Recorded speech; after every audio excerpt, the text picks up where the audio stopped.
Si mnajua dawa yetu inakatala nini? Hapa kila mtu amibatela. We na bifanya nafani nini? Etaliomoko. Tunapenda tukaingia 100 tutoke 100. Tukaingia 200 tutoke 200. Sawa.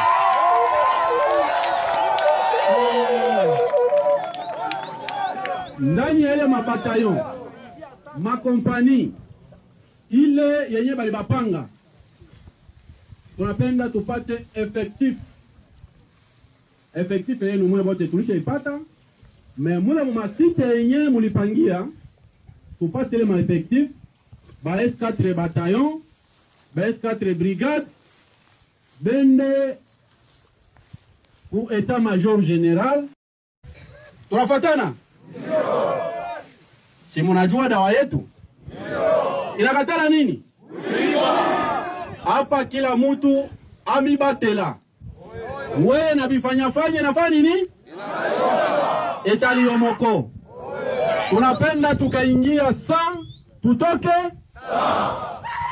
Tukaingia 200 tutoke 200. Sawa.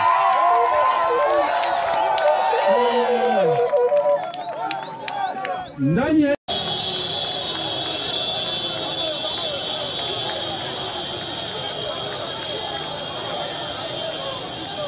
ou la mort, la patrie ou la mort, la patrie ou la mort, ou la mort, nous vaincrons. Qu'est-ce qui se passe dans la ville de Goma hier? Ni les cas qui l'ont vu dans la ville de Goma. Et Wazalendo tout feu, tout flamme. Tokwe bango na émission lelo. Mwana ya Museveni, chef d'état-major, ya armée ougandaise. Rétro-pédalage. Olanda ke na mikolo leka ki alobi. Akomi babazala ko envisager armée ougandaise fala ki e attaquer ville ya Kisangani. Mais tokamwe na lolenge kana sali rétro-pédalage. Tokwe bango na émission lelo. Dialogue na niveau à Doha. Dialogue direct entre les terroristes du M23 et la délégation gouvernementale les a conduite par la ministre des Affaires étrangères, Madame Thérèse Kaikwamba. Tout feu, tout flamme. Et commis à niveau nini. Fatou Béton, le conseil des ministres à lobby, a annoncé que passeport oyo tangu ya kitisa yango na $99. Passeport et comme na $75. Po ba kongomani nyonso bazala na yango. Tokoyeba bisolongo le kaki ndenge ni na conseil des ministres. Yeah. La diplomatie agissante de Fatou Béton. Où en sommes-nous? La résolution 2773 hier. Conseil de sécurité Salaki réunion moko restreinte. Pour l'applicabilité, il y a la résolution 2773. Où Esenga cessé le fait. Esenga na batou rwandaise babima na Congo. Mais si le lo batou rwandaise baza kaka na Congo. Balingi ko bimate. Tokoye bayango na émission lelo. Sans plus tarder, c'est votre humble serviteur na kombo ya Jonas Ngandu, surnommé Charles Onana. Ni les ali koleka, ni les cas qui lobby. La ville ya Goma. Il y a eu des affrontements entre les Wazachou, les Wazalendo, au bazar couvert dans l'article 63 de la Constitution.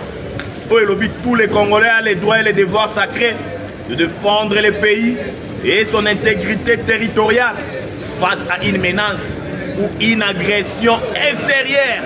Les Wazalendo, tout feu, tout flamme. La ville de Goma hier a été attaquée par les Wazachou. Il y a eu des affrontements rudes. Plusieurs quartiers de Ville Goma ont été touchés par la contre-offensive de Wazalendo. La langue populaire. Et puis la guerre finira là où elle a commencé. Les Wazalendo hier, ils étaient au four et au moulin. Plusieurs pertes enregistrées côté armée rwandaise. Plusieurs pertes enregistrées. Côté le M23. Oyo, bazalaki surpris dans contre-offensive. Dans centre-ville ya Goma. Dans le quartier stratégique. Oyo, Boutou Mobimba Lobe koyaki na maboko ya bawazalendo. Pour les militaires rwandais, lobby mbangweri en désordre. Kim, vous n'aurez même pas l'idée. Parce que comme na souka. Tango ba moni ba koufi, il y a eu des détonations lourdes. Ba armes, ba calibre lourd et zala qui utilisaient lobby. Des affrontements. Il y a corps à corps entre les Wazachou et ba militaires rwandais mbangweri en désordre. O ba rwandais ba kimaki lobby. La paix a changé de côté. Dieu est congolais. Zambé azalaka congolais. Yango bomoni lolenge kani. Après des rudes affrontements hier dans la ville de Goma, Bawazachou, le fait que l'état armée rwandaise a yé pour riposter, bombarda d'une manière en aveuglette armée rwandaise. Vous voyez que l'armée rwandaise a ça la bitumba il y a terreur. Il y a exterminer les Congolais, il y a poma les autochtones. Bawazalendo batali ki lolenge kani, armée rwandaise a riposta qui dans le centre-ville de Goma, ko bombarder ba zone eza peuplé, ba bombardement en aveuglette. Bawazalendo batala ki alors que tant bawazalendo balasaki contre-offensif dans la ville de Goma, ba cibla ki de ba position armée rwandaise. Mais au contraire, tant que l'armée rwandaise a riposté, a commis qu'on bombarder des zones densément peuplées. Au bateau basé belé, Bawazachou batalaki, population aussi la pamba dans la ville de Goma. Bazalaki na obligation à ça la repli stratégique pour na koboya B200. Au armée rwandaise a bombarder en aveuglette. Yango bomoni ti lelo na tongwa lelo. Panique générale dans la ville de Goma. Les Rwandais ont soutien à quel sens c'est foué. Les militaires rwandais qui sont mbangweri. Mingi bazaya kokima, mingi bazaya kobatama. Bazobanga, bazalendo ba réapparaître encore pour frapper bango. Yango tolobaki na émission lelo. La guerre et kosila et kokende ici ke bandaka. Parce que les hommes belé pour na biso. Okowa pour na Congo. Na niveau maintenant il y a Sud Kivu. Toujours les Wazalendo, ma patriote, tout fait, tout flamme. Kaele, libéré. Plusieurs agglomérations à niveau Kaele. Libéré. Bukavu encerclé par les Wazachou. Peut-être, Nabajou et Zali Koya, Boyoka Bukavu récupérer. Parce que l'armée rwandaise en cours de munitions, essoufflée économiquement, militairement, affaiblie. Parce que les Congolais de père et de mère, tout le Bakayango, il faut en mon solo. Rwanda Lelo a frappé par sanctions financières. Oyo et BBC économie rwandaise. Rwanda qui l'olenge kan il est sanguinaire Paul Kagame. Dans la commémoration le 7 avril là. Il y a génocide, il y a transformé en fonds de commerce. Comme au Kilmobimbe pesa kae mon solo. Comme au Kilmobimbe pesa kae mbongo. Tout le monde lolenge kani na diplomatie agissante ya tata mokonzi ya ekolo. Bifika nyonso. Rwanda bande kozwa mon solo. Bamboka tu baboyi. Balobi au viola charte ya Nations Unies. Au viola intégrité territoriale ya Congo. Tokopé ça lisusu mon solo te. Kagame a commis ko pleurnicher le kola mwana muke. Holandien na commémoration génocide à lobi nini. Batu nyonso ba sanctionner Rwanda. Batu nyonso bazali ko funda biso qu'ils aillent au diable. Ba kende pa ya diable. Moni mutu so a commis na mafinga. Cela veut dire que à perdre. A commis déboussolé. A commis le plus en plus faible. Comme mafinga et la kisara lolenge kani mutu azali faible. Yango bomoni tata mokonzi ekolo fachi beton na diplomatie agissante na ye tango ayambaki émissaire ya le président Donald Trump. Émissaire ya Donald Trump arasiraki tata mokonzi ekolo alobi Les Américains vont investir des milliards dans l'Est. Donc, ils vont bitumbe zalate. Tout le monde dit que Massad Bolos a créé un Rwanda. À lobby, 30 ans de guerre, c'est fini. Bitumbawe et Sali, 3 décennies. C'en est de trop. Ça doit prendre un terme. Ça doit cesser. À Congolais, Bakoufi Mingi, plus de 10 millions de morts, plus de 500 000 femmes violées, plus de 110 000 hectares dévastés par l'agression des sanguinaires Paul Kagame en complicité avec les impérialistes et les multinationaux et l'EAC, Communauté des États d'Afrique de l'Est. Ni ici l'a raté. 30 ans de guerre, ça suffit. Dieu congolais. Zambé a koti makambo Congo. Yango bomoni lolenge kani. Les sanguinaires Paul Kagame, aux abois, moyen que ça la bitumbezate, na niveau à Sud Kivu, les Wazachou, bazo progresser, plus de 12 agglomérations. Récupérer la ville de Bukavu, encercler, bientôt là. Donc on récupère l'intégrité territoriale. Yambo Kanabiso. Congolais. Qu'est-ce qui se passe dans Qatar, précisément dans la ville de Doha, entre la délégation gouvernementale conduite par Mme Thérèse Kwamba, tout feu, tout flamme, et puis la délégation rwandaise et la délégation, il y a un supplétif na bango Tobengi le 1 mai 23. On nous apprend que pour parler direct aux arrêts, pas de l'évolution. Pourquoi pas de l'évolution? Parce que la carte des terroristes M23 a posé 6 conditions. Dans 6 conditions, on a gouvernement lobby jamais écolécaté. Dans 6 conditions, on a lobby, le chef de l'État Fachi Béton a ça la déclaration publique. Yako solo lana bango. Et que ça les mater.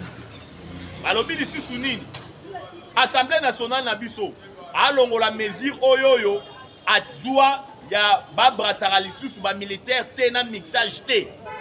Assemblée nationale Nabiso. Wana koute rolekate. Alobi d'ici Sounine, Batucho Bakanga, Oya M23, Obazana Liena Bango, Obazo Purger, Nababoloko Nabiso, pas libérer Bango. Avant Bamba Bandali Solo. Wana peut te ko simbate. Alobi de Sounine. Gouvernement militaire Makasi. On a propos excitant la xénophobie à la haine tribale. Et ça la soutient la partie orientale. Est-ce que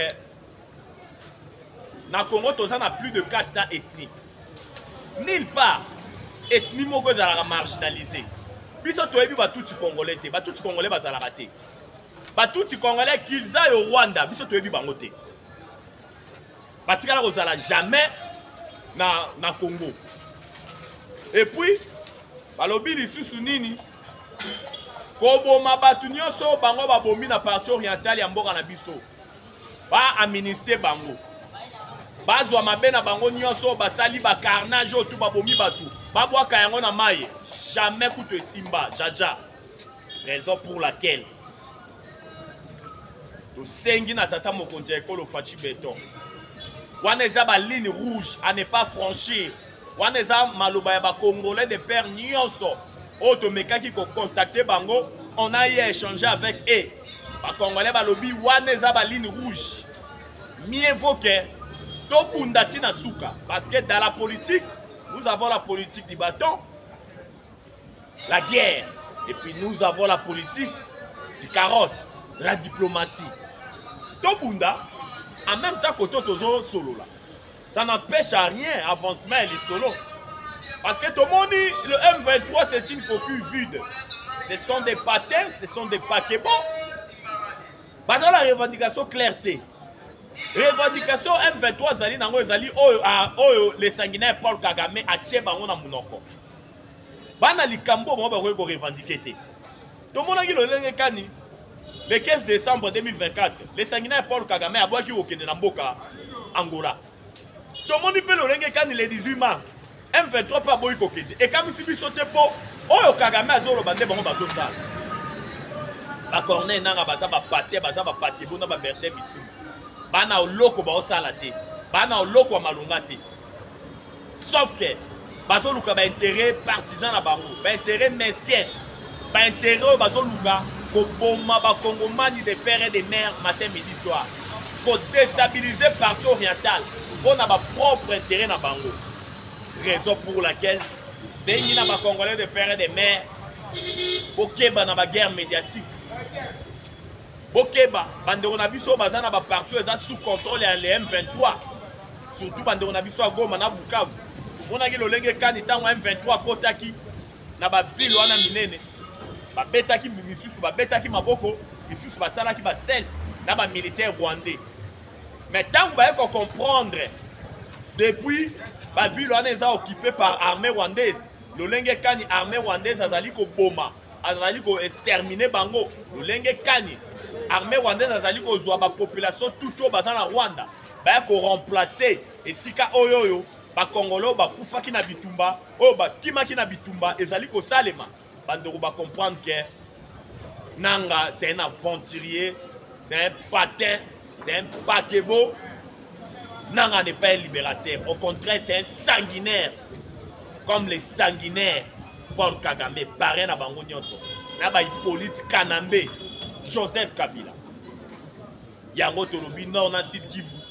Sous contrôle ya ba Wazashu, le Wazalendo. Na niveau ya ba pour parler à Doha, arrêt. Pas de l'évolution parce que banyangala kata bangi ba poser ba condition oyo gouvernement lobby ligne rouge et kolekate. Bolanda ki na mikole oti koleka awa Hippolyte Kanambe oto bengi na kombo ya Joseph Kabila.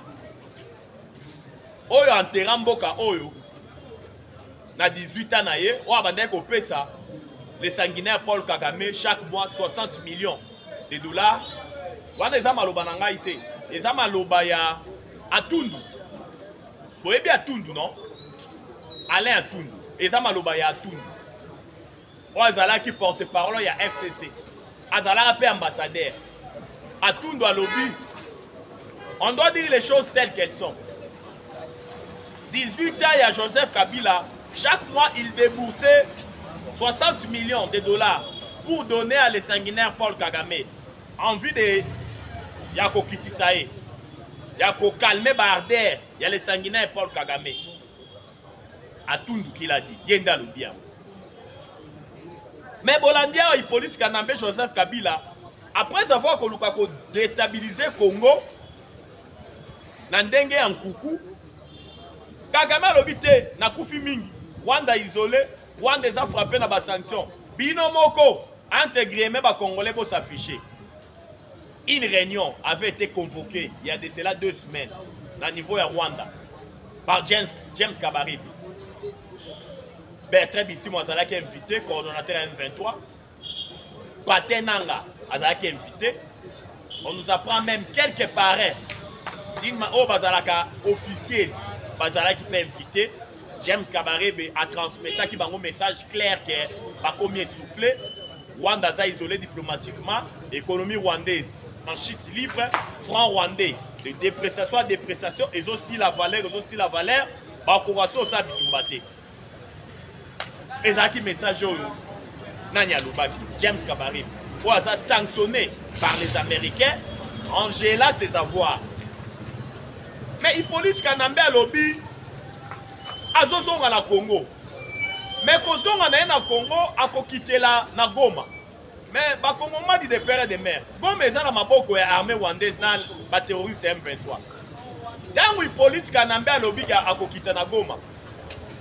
Mais il y a des mots qu'on dit M23. Pour vous dire que c'est un sujet rwandais. A dirigeant Congo la chance solo ko pamba pendant 18 ans. Mais tant qu'on quitte na Goma. A quitter sika oyo ba militaire na e ba terroriste bazali o ya pesa na bango solo.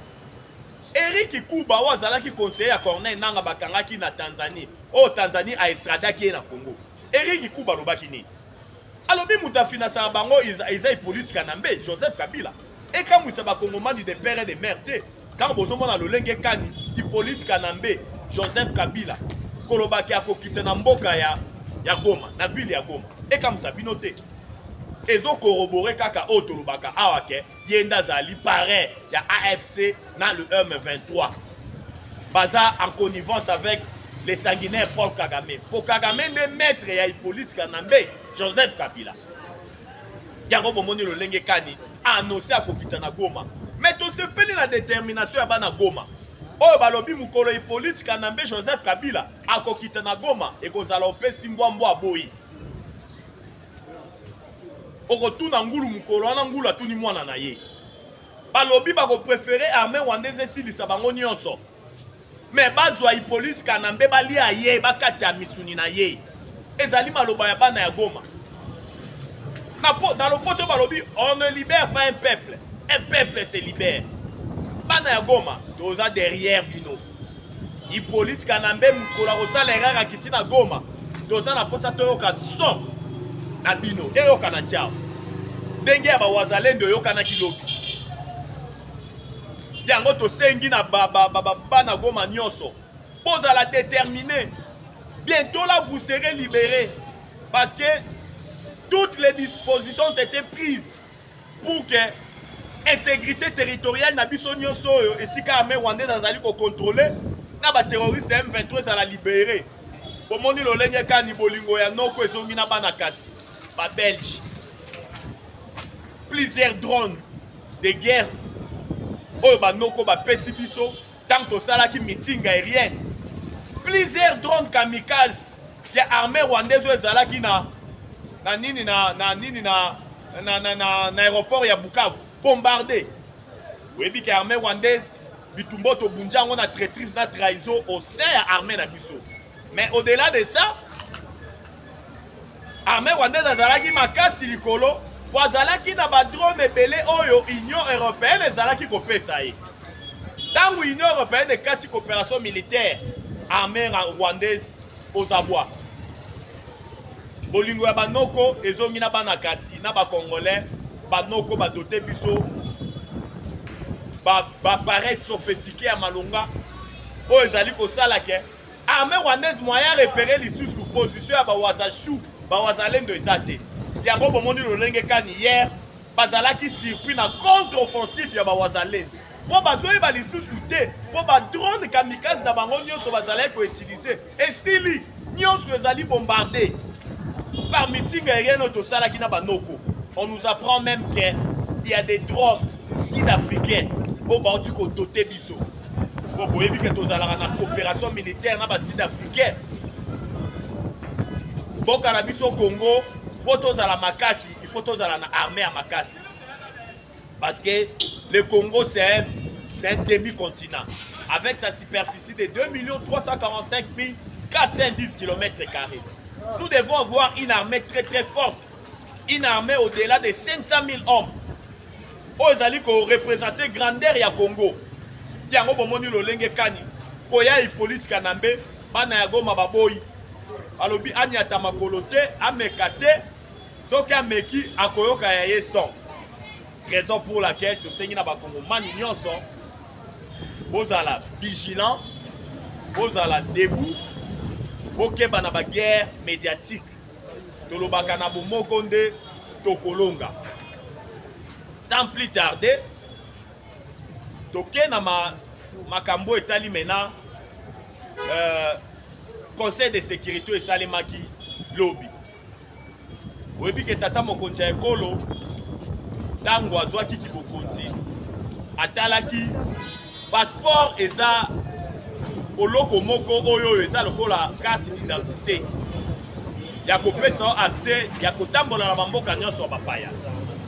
Mais passeport na régime ya Hippolyte Kanambe di Joseph Kabila passeport ezalaki ba 300 ba 400 $. Mais tango Fachi Beto aye akomisi passeport na 99 $.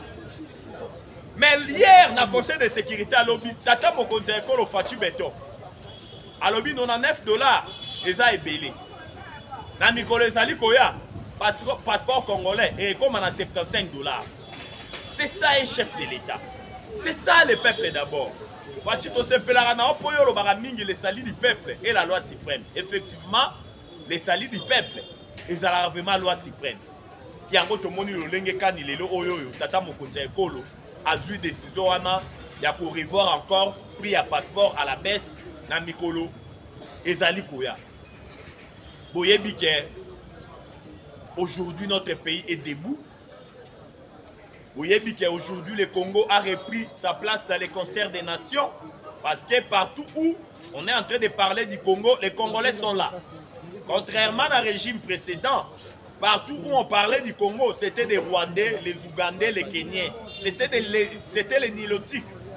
Parce qu'on avait placé au sommet de l'État un chef de l'État qui avait une nationalité douteuse.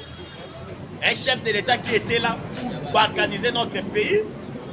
Mais à Koka qui était pour Zambie à Congolais. Au Congo, ce qui Zambie était, doit éviter le lingue Kanimbo Cannabis. Quand on parle du Congo, on voit Dieu. Parce que Zambie n'a pas Mboka Oyo. Raison pour laquelle, au moment où le lingue Kani, Mboka Cannabis est allé de moi, je suis Museveni, Oyazali, actuel chef d'état-major, il y a armée ougandaise.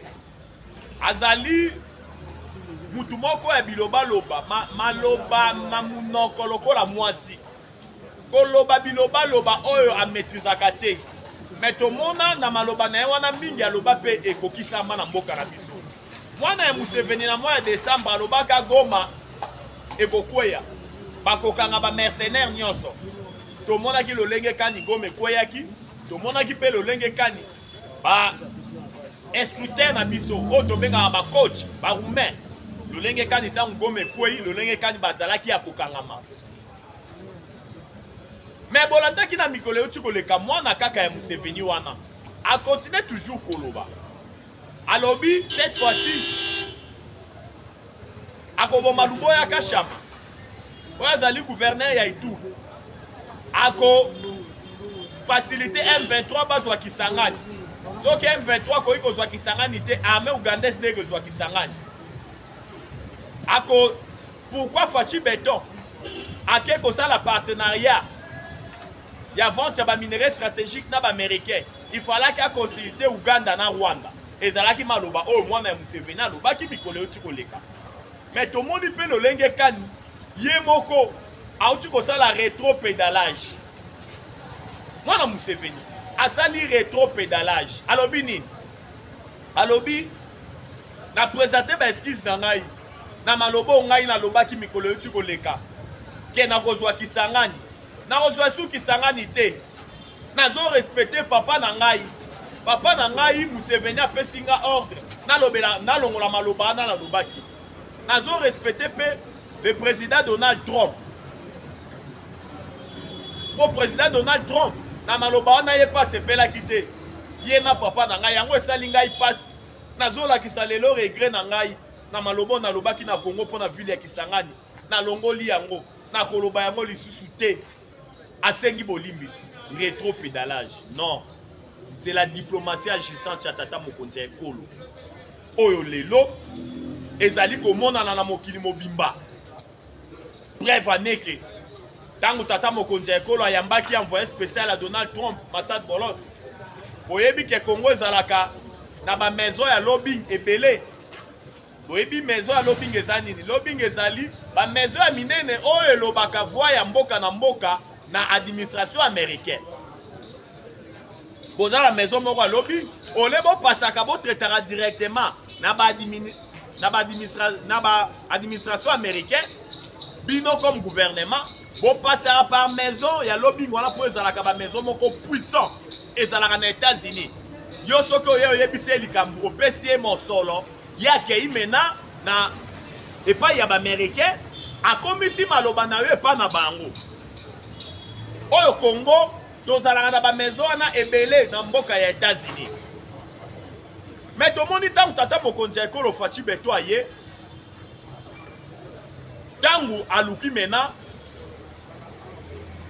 to solola na ba américain o nga na benga ka yango troc parce que oyo partenariat o to considérer na ba américain ezali troc ezali nini ba kongomani troc ezali na tangu ya kala ya bakoko na biso tangu mosolo ezalaka te oyo soki ezali na masangu oyo kuna aza na makala bachangeane e wana mosolo ezalaka te oyo azali na nyama oyo aza na mbisi bachangeane contre-valeur ya eloko vraimen bande koyeba yango te essentiel ezalaki ngai naza na mposa oloko tel ye aza na oyo tochangeane mpo mosolo ezalaka te ntango ya kala yango opération wana bande kobenga yango trop l'échange d'un bien contre un autre bien mais tomoni lolenge kani Fachi Beton depuis 2019 atali lolenge kani bakongolais bazali koboma bango na partie orientale plus de 10 millions de morts plus de 500 000 femmes violées plus de 110 000 hectares dévastés alobi ba minerai à est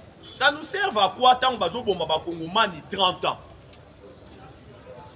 Touaté, dental, étain, tungstène content mais baboma kabiso 30 ans kaka po ba piller ba minerai wana ba tekelaka mindele Fachi alobi non abanda lisolo na ena Donald Trump depuis 2019 na 2025 a Fachi ende ko parachever lisolo abandaka na Donald Trump na 2019 yango tomoni lolenge kani biso to bengi yango lelo trop que ça échange des biens contre notre bien ba américain boza na posa ya ba minerai yango oh tout bolingaka ba minerai stratégique yango toza na posa ya sécurité na paix et sili prenez les minerais mais nous voulons la sécurité et la paix au monde opposition à Nzala balobi Fachi a bradé ba ressources minières na biso pas ba américain opposition à Nzala oyo baza na action mon côté ba menaka yango bomoni lolenge kani tango Massad Bolosa ye émissaire ya Donald Trump asololi na Fachi Beton Massad Bolosa lobi Fachi ba maison nyonso ya lobby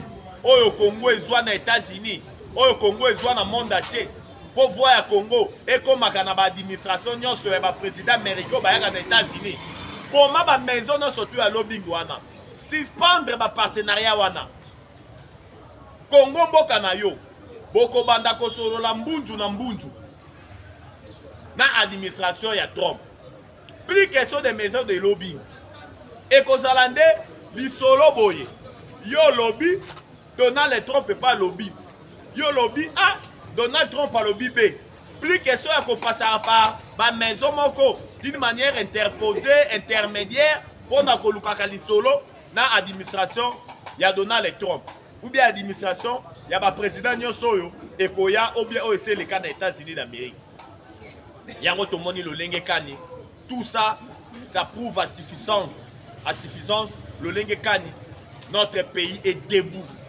sous la diplomatie agissante ya Fachi Beton parce que kaka ndenge tolobaki awa politique ya carotte la diplomatie il faut kozala makasi tomonaki mpe lolenge kani na bitumba partie orientale sur le plan militaire etitibaki makambo tambolaki lolenge ya malonga te mais tomoni sur le plan diplomatique et produit biso ba résultat escompté tomoni lolenge kani lelo oyoyo diplomatie agissante ya tata mokonzi ya ekolo esali ke Congo azoganye bitumba wana sur le plan diplomatique oyo barwandais lelo baza affaibli économiquement oyo barwandais lelo bamoni économie na bango na franc rwandais lolenge kani ezali ko se déprecier ezali ko perdre des valeurs chaque jour yango tata mokonzi ya ekolo asengi na bakongomani nyonso tozala nsima na ye Fachi aye amiyaki te amitie si na pouvoir te mais Fachi soki aza na pouvoir ezali nkolo ezali nzambe parce que même la Bible nous dit toute autorité vient de Dieu. Si Fachi Beton azali na kokamba Congo lelo parce que c'est Dieu qui a voulu qu'il soit là, qu'il dirige le Congo. Lokola bokonzi nyonso utake pa ya nkolo totika nkolo apesa ye sagesse ya Salomon apesa ye bwanya po mboka na biso continue kozala debout ya koloba ezalaki ebele boyebi ke ba chaîne na biso ezali likambo ya ngonga ezalaki mpenza ngonga mpona lelo tosuki awa tokoya lisusu na mikolo ezali koya mpona koloba na bino makambo ya mboka na biso mboka elalaki ndenge nini elamuka ndenge nini Parce que pour l'amour du Congo, on ne se taira point, car le Congo, c'est notre dénominateur commun. Numéro d'anga est allé plus 243 89 77 525 44. Plus 243 89 77 525 44. La patrie ou la mort. Patrie ou la mort, nous vaincrons. Namomo Konde Tokolonga. J'ai dit et je vous remercie. Ciao.